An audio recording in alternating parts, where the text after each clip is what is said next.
उपराजधानी नागपूरमध्ये पुन्हा एकदा गुंडाराज पाहायला मिळाले। पण ही गुंडगिरी केली आहे ती भाजपच्या नगरसेवकानं। नगरसेवक मुन्ना यादव आणि त्यांच्या मुलांनी शिवनगर भागात गुंडगिरी केल्याचा आरोप केला जातोय। जुन्या वादातनं मुन्ना यादव यांचा मुलगा अर्जुन यादवनं आपल्या साथीदारांच्या मदतीनं सागर समुद्रे नावाच्या मुलाच्या घरावर हल्ला केला। तब्बल 20 ते 25 मित्रांना दुचाकीवर घेऊन येऊन अर्जुन यादवनं शिवनगरमध्ये दहशत माजवली।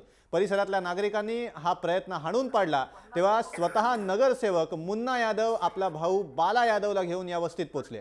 बघून घेऊ आणि वस्तीत जाळून टाकू अशी धमकीच त्यांनी दिली। मुन्ना यादव आपल्या सत्तेचा दुरुपयोग करत असल्याचा आरोप वस्तीतल्या नागरिकांनी केलाय।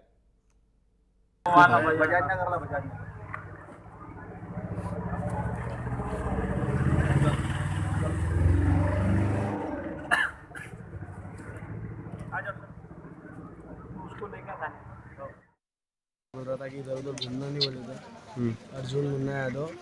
और वो फिर मैं इधर आ गया तो वो मेरे को फ़ोन पे बहुत गालियाँ वगैरह दिया था। फिर उसके चाचा का फ़ोन आया, वो धमकी दिया मेरे को कि तेरे को मार दूंगा, ऐसा वैसा कर दूंगा। फिर वो इधर से लड़के लेके गया, तलवार उलवार सब वो लड़कों के हाथ में थी और बहुत सारे लड़के गए यहाँ से घर के पास से। कि तेरे को मारने आए थे? तेरे को मारने आए थे। 30-40 लड़के औजार लेके और हथियार लेके हमला लेके आए थे हमारे घर पे। कौन लड़के थे? मुन्ना यादव के अर्जुन और उनके दोस्त साथी जो 30-40 जन उन लोग हमारे घर में हमला लेके आए थे। तो हमारे बच्चे और हम लोग दौड़े तो उन लोग भाग गए। फिर हम लोग ने उनके नाम की कंप्लेंट डाली।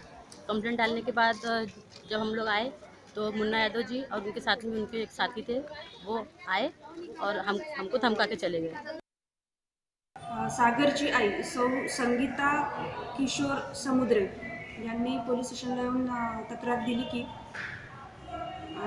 त्या त्यांच्या घराच्या बाहेर असताना उभे असताना मुन्ना यादव व बाला यादव हे त्यांच्या घराजवळ आले व त्यांना म्हटले की तुमचा मुलगा सागर आमच्या घराकडे परत फिरकला नाही पाहिजे अशी शिवीगाळ करून ते धमकी देऊन निघून गेले।